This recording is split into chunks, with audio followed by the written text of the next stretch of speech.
హైదరాబాద్ లో auto JAC నేతలతో ప్రభుత్వం చర్చలు సఫలమయ్యాయి. ఆటో క్యాబ్ డ్రైవర్ల జేఏసీ నేతలు సమ్మె విరమించుకున్నారు. జేఏసీ నేతల డిమాండ్లకు రవాణా శాఖ సానుకూలంగా స్పందించింది. 14 డిమాండ్లను నెరవేరుస్తామని హామీ ఇచ్చారు.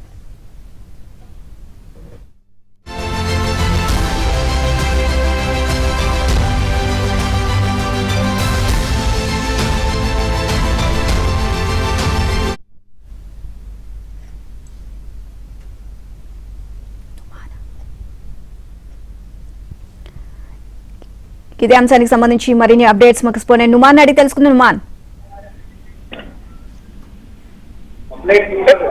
నీలిమా, ఇటు ఆటో డ్రైవర్లు అండ్ క్యాబ్ జేఏసీ నేతలు చేపట్టినటువంటి సమ్మె విరమిస్తున్నట్లు ప్రకటించారు. సో ప్రభుత్వంతో చేపట్టినటువంటి చర్చలు సఫలం కావడంతో ఏదైతే వాళ్ళు సమ్మెను విరమించుకున్నట్టు ప్రకటిస్తున్నటువంటి పరిస్థితి. మొత్తం కూడా దాదాపు 14 డిమాండ్లు ఏవైతే ఉన్నాయో ఆ 14 డిమాండ్ల మీద సానుకూలంగా ఇటు ప్రభుత్వం నుంచి స్పందన వచ్చింది. సో 14 డిమాండ్లు కూడా ఏదైతే కార్మికులకు సంబంధించినటువంటి ఆటో అండ్ క్యాబ్ డ్రైవర్లకు సంబంధించినటువంటి 14 డిమాండ్లు ఉన్నాయో వాటన్నిటిని కూడా తక్షణమే పరిష్కరిస్తామంటూ కూడా ఇప్పటికే రవాణా శాఖ అధికారులు లేబర్ కమిషనర్ కార్యాలయంలో జరిగినటువంటి చర్చల్లో హామీ ఇచ్చారు. సో వారి హామీలు స్పష్టమైనటువంటి హామీ కూడా రావడంతో జేఏసీ నేతలు విరమిస్తున్నట్లు ప్రకటించినటువంటి సిచ్యువేషన్ ఉంది. మరోవైపు మంత్రి రవాణా శాఖ మంత్రి పొన్నం ప్రభాకర్ కూడా ఆటో అండ్ క్యాబ్ డ్రైవర్ల జేఏసీ నేతలతో కూడా మాట్లాడారు. సో ఎలాంటి ఇబ్బందులు ఉన్నా వెంటనే వాళ్ళు కావాల్సినటువంటి సంక్షేమ బోర్డు, దాంతో పాటు వారు 14 డిమాండ్లు ఏవైతే ఉన్నాయో వాటన్నిటి కూడా నెరవేరుస్తామో, దాంతో పాటు ప్రతి ఏడాది 12,000 ఏదైతే వారికి ఆర్థిక సహాయం ఉందో సో అది కూడా ఈసారి నుంచి తప్పకుండా ఇస్తామంటూ కూడా వారికి ఇచ్చారు. దాంతో పాటు ముఖ్యంగా ఆటో డ్రైవర్లకు సంబంధించినటువంటి సంక్షేమ బోర్డు ఏర్పాటు చేయాలని వారి ప్రధానమైనటువంటి డిమాండ్ 14 డిమాండ్లలో. సో ఆ డిమాండ్ కు సంబంధించి